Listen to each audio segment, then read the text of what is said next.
തീർച്ചയായിട്ടും ഈ കാര്യത്തിൽ യാതൊരു ഇവിടെ ശ്യാം പറഞ്ഞില്ലേ 86-ലെ SC/ST അട്രോസിറ്റീസ് ആക്ട് എടുക്കും. ഇദ്ദേഹം ഇങ്ങനെ ഒരു പുലിനകം കണ്ടപ്പോൾ പുലി എന്ന് പറയുമ്പോൾ അത് ശ്രീലങ്കയായിട്ട് ബന്ധിപ്പിക്കുന്ന രീതിയിലുള്ള സ്റ്റോറികൾ ആരാണ് ഉണ്ടാക്കിയത്, അതാരാണ് മാധ്യമങ്ങൾക്ക് കൊടുത്തത്? ഇദ്ദേഹത്തിൻ്റെ അമ്മ ശ്രീലങ്കൻ വംശജയാണ്.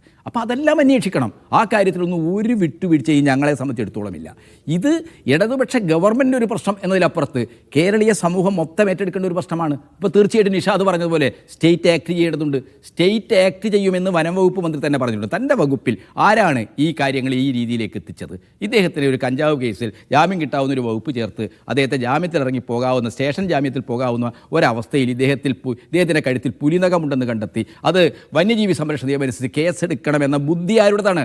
ആ ബുദ്ധിയെ തീർച്ചയായിട്ടും നമുക്ക് കാണാം. അത് ജാത്യാധികാരത്തിൻ്റെ ഒരു പ്രയോഗമാണ്. അതിനെ നമ്മൾ ഡീപ്പ് സ്റ്റേറ്റ് എന്നോ എന്തോ പറഞ്ഞാലും ഇന്ത്യൻ സ്റ്റേറ്റിൻ്റെ നമ്മുടെ സെൻട്രൽ സെക്രട്ടേറിയറ്റ് മുതൽ വില്ലേജ് ഓഫീസ് വരെ പരിശോധിച്ച് കഴിഞ്ഞാൽ ഇതിലെല്ലാം ജാതിയുണ്ട്. കാരണം അതാണല്ലോ നമ്മൾ ജാതി സെൻസസ് പറയുന്നത്. ഈ അധികാര സ്ഥാപനങ്ങളിൽ, ഈ സർവീസ് ഭരണപരമായ സംവിധാനങ്ങളിൽ എല്ലാം തന്നെ എന്താണ്, സവർണ ജാതിക്കാരാണ് കൂടുതലുള്ളത്. പ്രത്യേകിച്ച് ഈ 90-കൾക്ക് ശേഷം റിവൈവലിസം ശക്തിപ്പെടുന്നതുമായി ബന്ധപ്പെട്ടുകൊണ്ട് ഈ ജാതിബോധം നമ്മുടെ സമൂഹത്തിൽ പുതിയ തരത്തിൽ തിരിച്ചു വന്നിട്ടുണ്ട്. ഈ പുനരുജ്ജീവന രാഷ്ട്രീയത്തിൻ്റെയൊക്കെ പശ്ചാത്തലത്തിൽ ഈ വിഷയത്തെ കാണാനും ഇതിനെ പ്രതിരോധിക്കാൻ സാമൂഹ്യമായ നിലപാടെടുക്കണം, ഭരണപരമായ നിലപാടെടുക്കണം. ഈ രണ്ട് നിലപാടുകളും മുന്നോട്ട് കൊണ്ടുപോകുക ഇടതുപക്ഷം മാത്രമായിരിക്കും. ആ കാര്യത്തിൽ ഒരു സംശയവുമില്ല. ഇവിടുത്തെ BJP-ക്കാരുടെ പുതുമനസ് പങ്കിടുന്നവരാണ്. ശബരിമല പ്രശ്നത്തിലൊക്കെ നമ്മൾ കണ്ടതല്ലേ എത്ര ലജ്ജാകരമായ സമീപനമാണ്.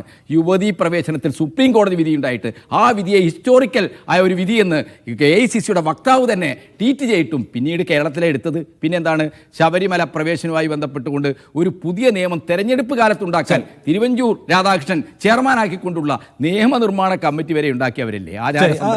ഇതൊക്കെ നമുക്കറിയാവുന്നല്ലേ.